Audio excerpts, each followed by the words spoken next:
Hello class, o assunto de hoje da nossa videoaula é Present Perfect. Vamos lá.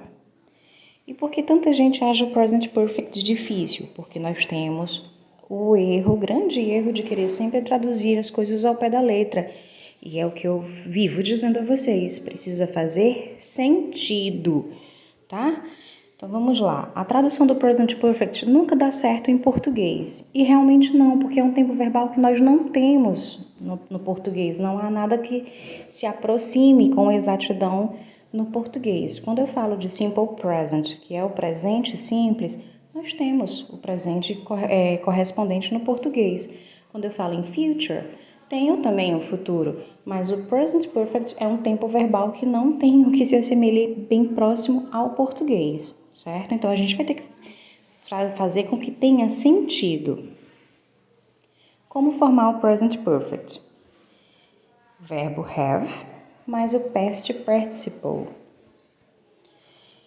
Que geralmente o Past Participle, como está aqui no exemplo, é a terceira coluna de uma lista de verbos. Esses verbos que estão aqui, como vocês podem perceber no passado, e o particípio deles está igual. Por quê? São verbos regulares, verbos que terminam em ED.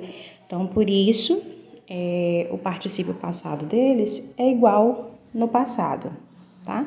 Não tem diferença, porque são verbos regulares. Muda quando são verbos irregulares. Então, para fazer sentido, você tem que esquecer que o verbo have significa ter, porque senão vai fazer confusão na hora de você tentar entender o sentido da frase. Na forma afirmativa, a única diferença vai ser que para a terceira pessoa do singular é has, he, she, it, has, mais o past participle. As demais pessoas são o verbo have mais past participle. Na interrogativa, aí é só trocar de posição. Have ou has mais o past participle. E na negativa, I haven't ou have not. E para a terceira pessoa do singular, hasn't ou has not mais past participle. Aqui alguns exemplos. I have been to London many times. Se você for traduzir ao pé da letra, have, ter.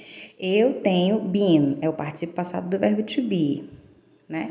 Eu tenho ido a Londres muitas vezes. Não fica muito bonito, né? Não fica muito legal. Então, eu fui a Londres já muitas vezes. Ele fica como se fosse o sentido de um passado, mas se escreve o correto assim, tá? Ou a forma contraída, I've been to London many times. I have lived here for 5 years. I've lived here for 5 years. Né? Eu já vivo aqui, eu moro aqui há 5 anos, certo? Então, é como se fosse algo que começou, mas que continua acontecendo. Então, por isso que ele não é um simples passado. A diferença dele, justamente o que eu acabei de falar, simple past, quando é o passado, ele informa o que aconteceu. Eu fui à escola ontem, fui ao shopping ontem.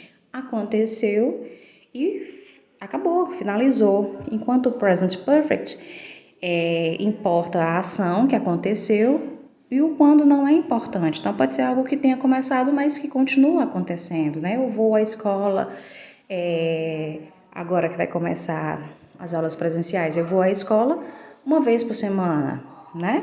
Então, é algo que começa, mas que vem acontecendo.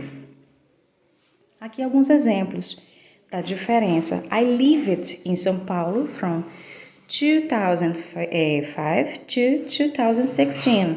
Eu morei em São Paulo de 2005 a 2016. E olha o present perfect. I have been to Rio 3 times. Eu estive no Rio 3 vezes. Não importa quando, eu não determino o tempo, tá certo?